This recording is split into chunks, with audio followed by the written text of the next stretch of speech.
Hello, I'm Sally Pointer. Today's video is all about a different variation of prehistoric style Nalbinding.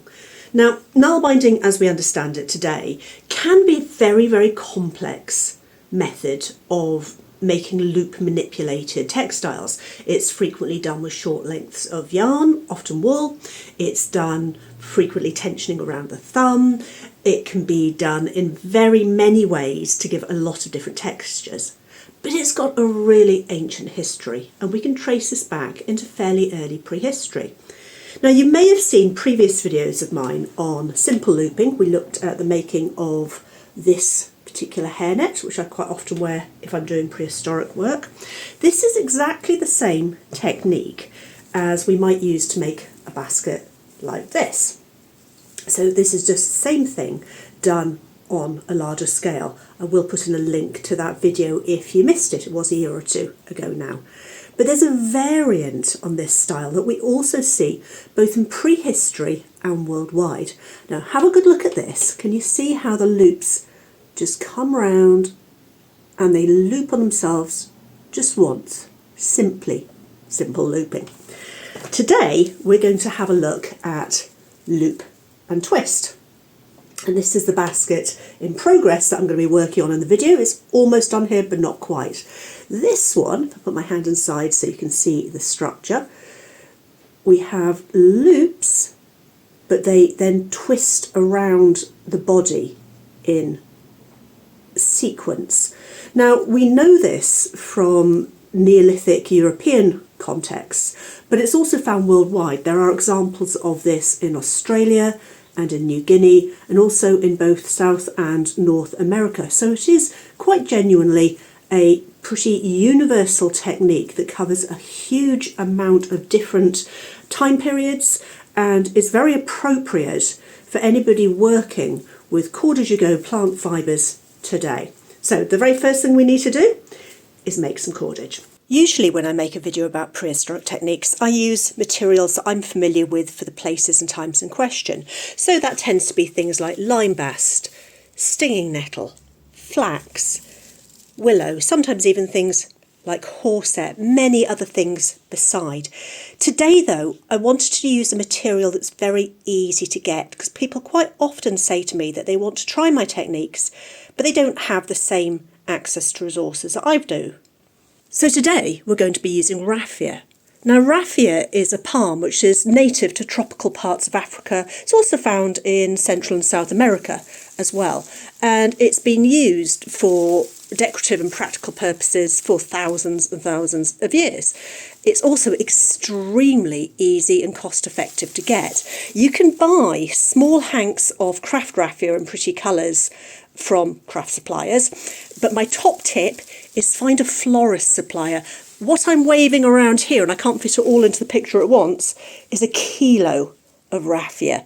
And from a floristry supplier, this is only going to set you back about maybe £15 or so. Sometimes it's a little more, sometimes it's a little less.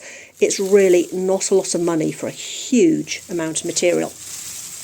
Now then, you can use it as is. It's a fairly good stand-in for lime bast if you're practicing those techniques, but we're going to have the best results if we soak it. Don't soak too much at once. It's always wasteful to do that because things that are really soggy can go mouldy and you don't know how much you're going to need. So I've just taken off a small handful and I'm going to put it in the sink and I'm just going to run the tap over it. Soaking in this case doesn't mean steeping it for hours at a time. It means get it nice and wet. This is warm water, just happens to be what's coming out of the tap. I think that works quite nicely. When it's good and wet, we're just going to let it sit there for about an hour. It's going to absorb moisture, but hopefully not so much that the fibres swell. We don't want them to shrink again afterwards. We do want them though to become really bendy. Once it's sat and dripped for about an hour, I'm going to wrap it in a towel while I work. That's going to keep the moisture in, but also stop it being too soggy. It can be worth having a little experiment with how much you need to soak your raffia for best results first. There's nothing to be gained from over-wetting it and finding you don't like the effect of your cordage later. My experience is a little bit of wet, a little bit of time to mellow, and that will work really well for you. Having soaked your raffia, and I've left this bit fairly wet to make sure that we can see exactly what's going on, you'll notice that it tends to unfurl into fairly wide strands. Now these will have tears in them already, so the first thing to do is just separate them down into different parts. And you could keep tearing these apart by hand. The finer you get your little ribbons of the raffia, the more uniform your cordage is going to be. And there's no trouble at all with just pulling these apart and subdivide and just keep going until you've got as many fine strands as you possibly can. Now that works absolutely fine, and for most people that's all you need to do. However, if you've been following along with some of my prehistoric videos, there are tools that you can use to help with this. I'm just trying to find a really good bit. And in one of my other videos, we talk about Neolithic textile processing tools. These are from the very early part of the Neolithic, almost into the Mesolithic. They're made out of thorns, and they've been identified as tools to help separate tree bark or tree bast fibres into strips. I tend to use them on lime bast, but if you've been making one of these and you want to try it out, you can try it on your raffia. The idea is very simple. You just hold it underneath, pop your thumb on top, and then that will help tear things into fine ribbons without you subdividing individually. So it's totally optional, but if you've made one of these, it's quite a fun thing to play with. Of course, you can use other materials as well. We're doing this video in raffia to make it accessible to everybody, but if you've got lime bast, or if you want to use nettle, in fact I've got a nettle one in this technique here, that's the same sort of basket done in just peeled and lightly rubbed nettle, so almost raw nettle. It's quite coarse, but it is refining as it's used. Same technique. So you could use nettle, you could use lime bast, you could use New Zealand flax.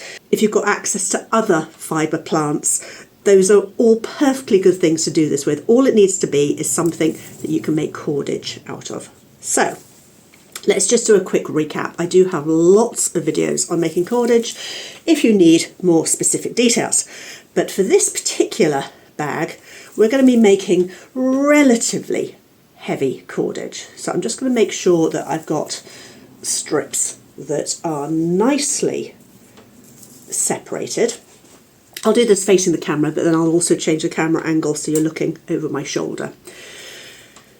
So my usual cordage method, if you've got no other method that you prefer instead, is to fold your fibre bundle roughly in half, hold it in the middle. I always think of it as being like a comedy moustache. Do feel free to make comedy moustache jokes if you feel that helps. This is my non-dominant hand. I'm going to tip it sideways, so I've got a top and a bottom strand. The top strand I'm going to twist away, and I'm going to cross it towards me. And this little pinch is just going to secure that. Now I've got a different top strand. Twist away, cross down, twist away, cross down. If you're comfortable with things like thigh rolling cordage, that's a perfectly good technique, and culturally many people around the world do it that way.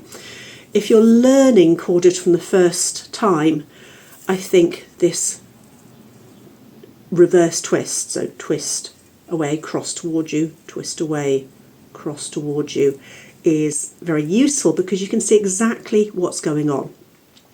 Now I'm going to need to make about an arm's length, maybe 2 arms length of this before we start work. So I'm just going to give you a quick reminder of what happens when we need to join in the fibre, and then I'm going to switch camera angles. We'll do it again from a different angle, but then we'll get to the fun bit.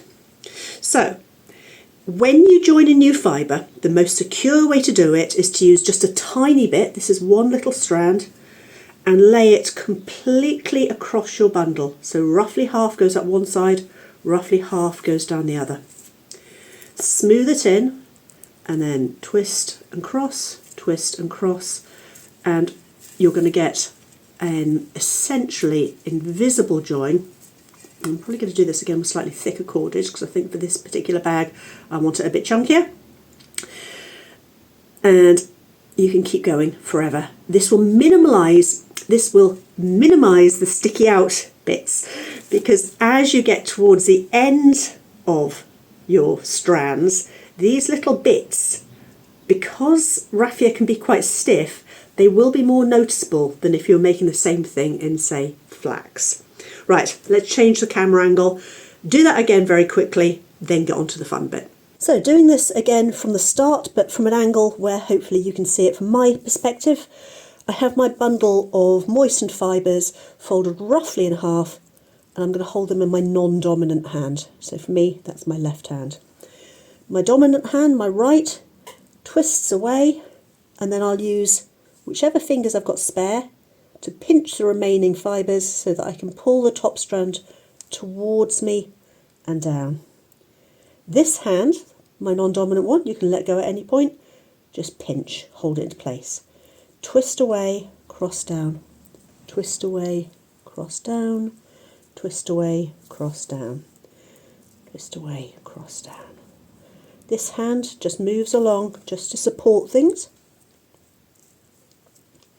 Doesn't have to be any more complicated than that. And then when we're ready to lay in new fibres, just get a little bit, you just lay it right across the bundles and twist and cross. Make sure that first twist actually does catch it. Mine slipped slightly, easily corrected. Twist and cross, twist and cross, twist and cross. As I've said several times before, I've got lots of videos on cordage, so if you need more details, do refer to those, but I want to get to the fun bit. So this is our cordage. It's got a little loop at the start. That's important. We're going to want that in a minute. I need to make an arm's length or two to make it worth starting the basket. So the first thing to do is crack on with your cordage. Once you've got an arm's length or two of cord made, it's time to start the looping. And we're going to make the base for this bag using exactly the same round start that you do for pretty much any simple looping variant of Nalbinding. So this is the folded end. This is the end with the little loop in it, and I'm just going to use that to thread a big needle on, but put the needle down to the frilly end. You're going to be adding more cordage to this as we go along.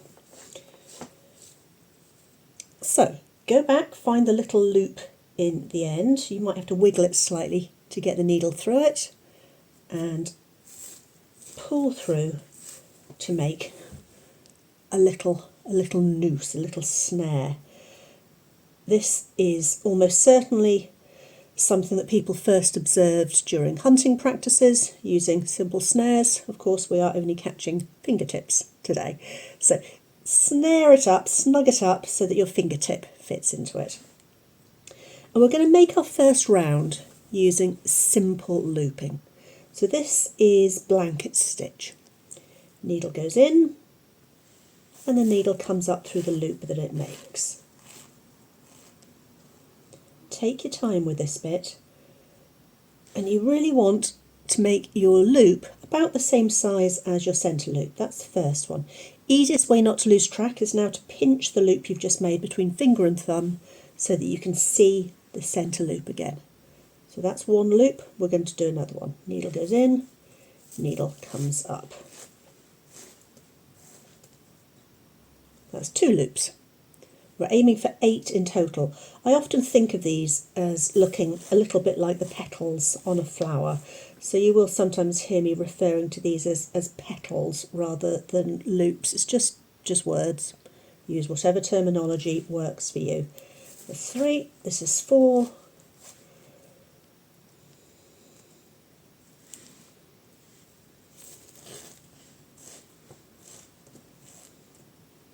5, 6, 7, 8. It's amazing how fast you use up the string doing this, which is why we start with a couple of arm's length. There we are, there's our flower start. 8 petals, and from here on in we're going to switch to doing the looped stitch, the twisted stem stitch for the rest of the basket. I've just grabbed a light coloured cloth to put on my lap so that hopefully you'll see what's going on a little bit more clearly. We've made our round start, our flower petal start, but that was just in simple looping. From here on in we want to use the twisted stem loop to continue. This starts in much the same way. So in our next round we're going to want to double into each stitch. So we've got 8, 1, 2, 3, 4, 5, 6, 7, 8 loops currently. We want to put 2 into this loop, 2 into this, and so on to end up with 16. So we start by making exactly the same type of stitch. Needle goes in, needle comes up, pull that up into place, but then take your needle round the back again and come up through it one more time. A little roll in your fingers to settle it, and there is our twisted stem stitch. I'm going to do it exactly the same into the same place. So needle comes in, needle comes up, snug it into place, but then just take the needle around the back again and through the same loop. Give it a little wriggle. This is a bit slower, this stitch, but the end result is something that's really lovely and firm. So we've got 2 loops now in the one in the foundation row. So on to the next loop, or flower petal if you prefer. I'm going to do this first row in full with the camera on so you can see what's going on. Then I'll probably put up a close-up of the stitch to make sure it's clear, and we'll move on to what happens a little bit later.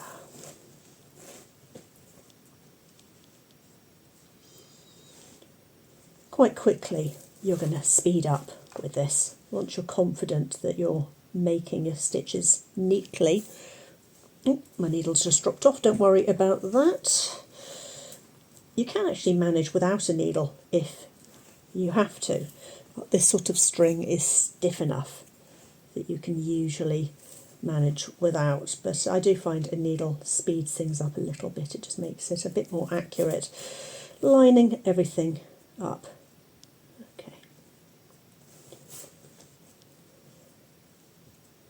Okay, check that your loops are staying roughly the same size as well.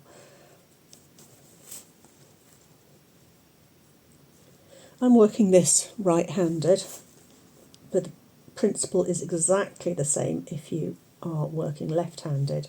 So for right-handed working, my thread is starting on the left and I'm moving towards my right hand. If you're working left-handed, you'll be holding things in your right and working towards your left. It's absolutely fine. Everyone's got different working methods. It doesn't even necessarily have to be whether you're right or left-handed. Some people just prefer to do it one way and some prefer another.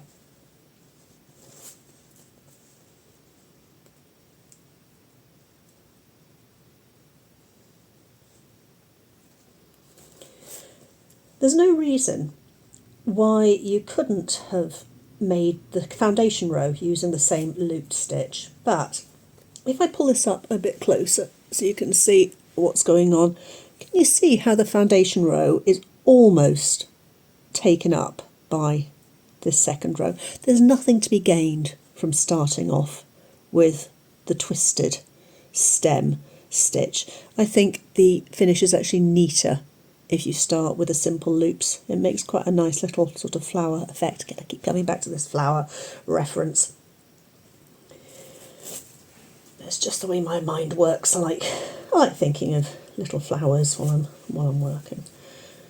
Nearly there.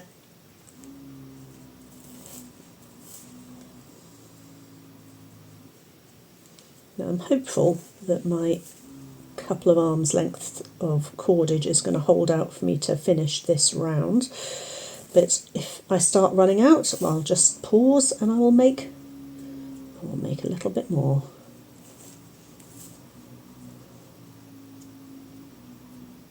The slight moisture that's left in my cordage from making is also helping get these stitches settled in. Raffia really does benefit from being worked moist. It makes a huge difference to the finish, and the ease on your hands. It's quite a stiff material otherwise, slightly waxier in feel than lime bast is, and as such it can just take a little bit more doing. Okay, I think so. We've got 1, 2, 3, 4, 5, 6, 7, 8, 9, 10, 11, 12, 13, 14, 15. I've got one more to do. Is that right? Let me count that again. 1, 2, 3, 4, 5, 6, 7, 8, 9, 10, 11, 12, 13, 14, 15. Yeah, just one more loop to do.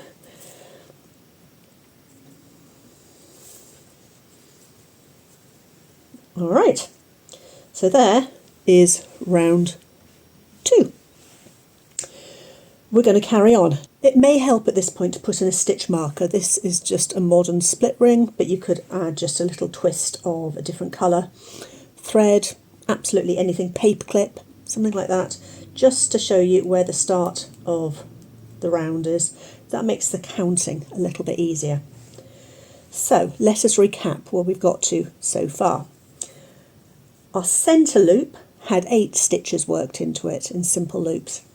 Our second round had 16 stitches worked into it using the twisted stem stitch. The row after this we're going to work once into the first loop, twice into the second. Once, twice, once, twice, once, twice. So we're going to be increasing but with a gap in between. The row after that, the fourth row, is going to be single, single, double, single, single, double, single, single, double. And at about that point I would normally then put in a plain round and have a good look at it. So I'm going to carry on with that. I need first of all to make some more cordage, so all I'm going to do is slide my needle down to my work. The needle can stay put. Take a moment just to separate my frilly end into its component parts, 2 bits, and then I'll add in more fibres and I'll keep cording until I've got another couple of arm's lengths. Let's do a bit of a comparison between a base worked in simple looping and this one with the twisted stem. So these are in very similar thicknesses of cordage, same material. The simple looping, you get very open loops that can be distorted out of shape. By tweaking these, you can adjust the sizes, which can be quite useful when you're working it. It means everything is very even, but it does give the potential for something to wriggle out later on. Now, by comparison, just put this down so we can see it more clearly. By comparison, the twisted base, twisted stem, sits a little bit more rigidly in its location in the row beneath, which means that as well as having a slightly different appearance, you do get a little bit less movement to it.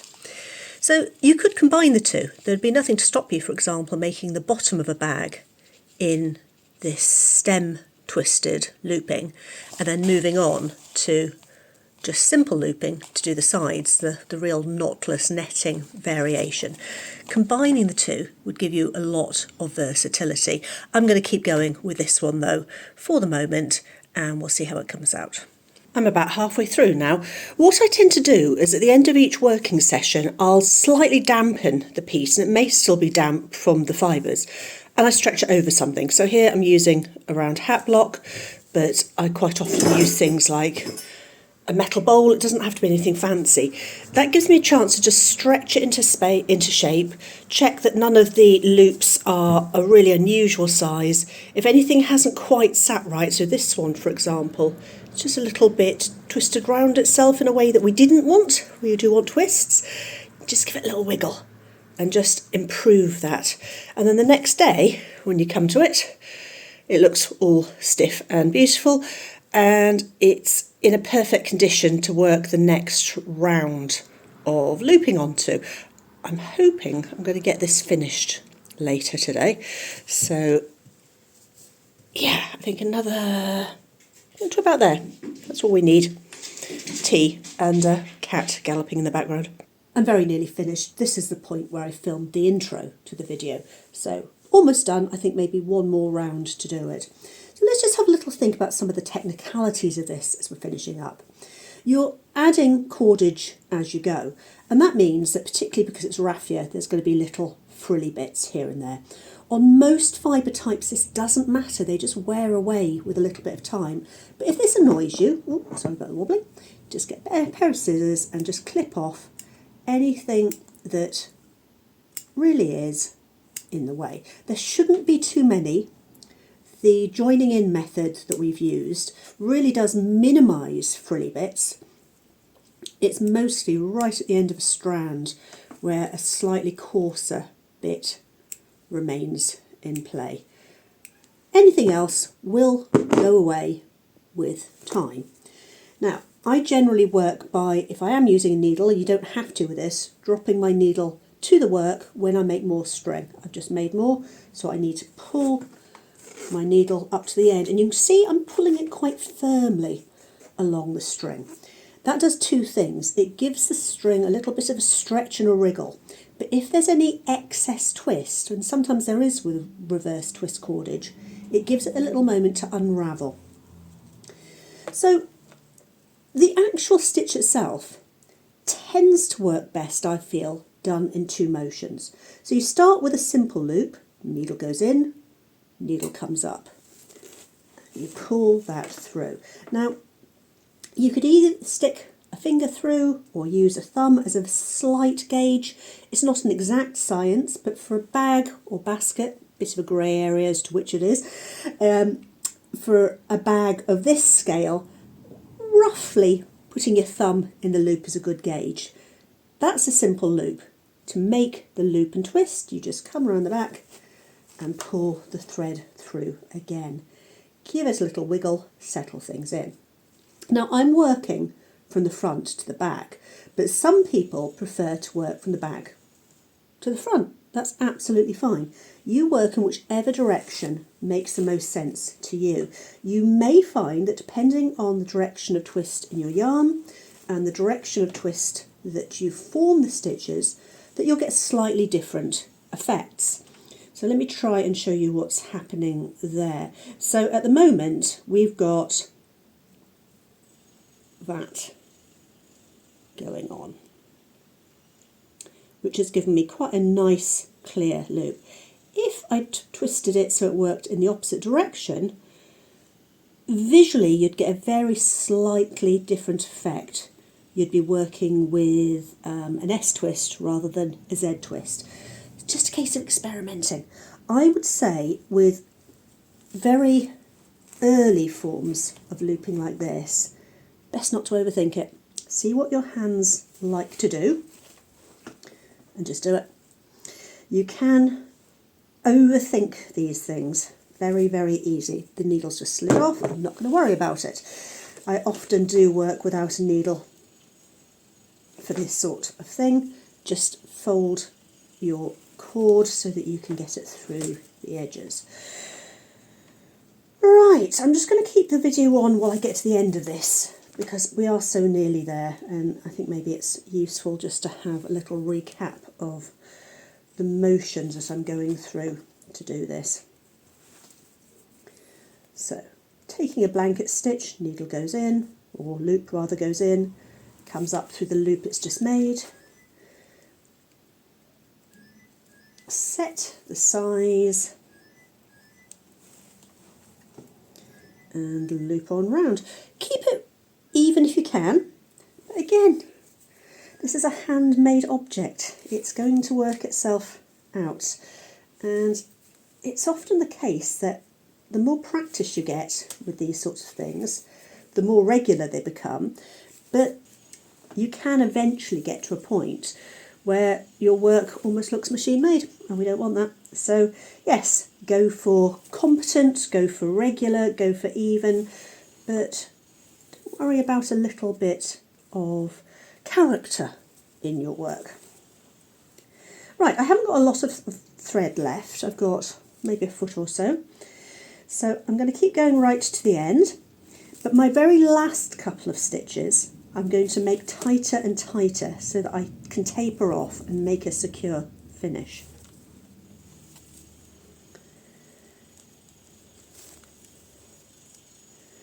I mentioned a second ago that there's a bit of a grey area whether this is a bag or a basket, and I probably, or almost certainly, have been using the two terms interchangeably throughout this video. If you look at the literature on particularly early basketry, there is a huge amount of uncertainty where basketry stops and where textiles start. So you have to do it pretty much on a case-by-case basis. In this case, when it's freshly blocked and stiff, I would say it very much has basket qualities going on. At the moment, while it's nice and bendy, well, maybe that's a bag. All right, I think this is going to be my last full-size stitch. I've got maybe 8 or 10 inches left, including a frilly end. So for my next stitch, I'm going to do exactly the same thing, but I'm just going to make it a little bit smaller, maybe half the height. And then the next one, I'm going to pretty much just make a simple loop right up against the edge of the row beneath. And then I'm going to make 2 or 3 more simple loops that are going to act as knots. These are going to lock my thread into place. It makes it much harder for anything to untangle. I've got the soft ends here of the raffia just about running out, so I think one more. Again, it doesn't have to be too complicated, we just don't want it to unravel. Now, let's have a little look. That means that we've got a slightly tapered in edge. I could leave that as a tassel. It would be quite nice actually if I put a little bead or something on it, but I'm not fancying that today. I'm just going to clip off the ends. And then I've got another piece of cordage here, made exactly the same way. So loop there, frilly end there. I'm going to use that as a drawstring, and it doesn't really matter where you start, but I'm just going to wiggle it through the edges, and I'm going in from the front of each stitch. You could go in and out. In fact, I'm wondering if in and out would be better. Let's go in and out. Let's take that out. Sometimes you make these things up as you go along a little bit, just to suit the project. Okay, scrap what I just said. I'm going to go in and we're going to go out. Yes, that's better. Just going to lace this through. Now, I'm going to quite deliberately not finish it exactly on the finishing point of the thread, because I think there is potential for that to be a weak spot if it's pulled. So a couple of stitches after it before I start picking up the loose edge. Right, mostly though just working along the very, very top of the bag. When it's done, and we're nearly there, the entire bag will get one more rinsing through and one more trip onto the block. And at this stage it could be a case of you put a nice big stone in it and hang it up to dry. I'm going to use the same wooden block that I used earlier. There's my last stitch. I'm going to bring it up, equalise the ends, just re-cord the tail end there because I want that bit of length. Tie an overhand knot, make sure it's nice and secure.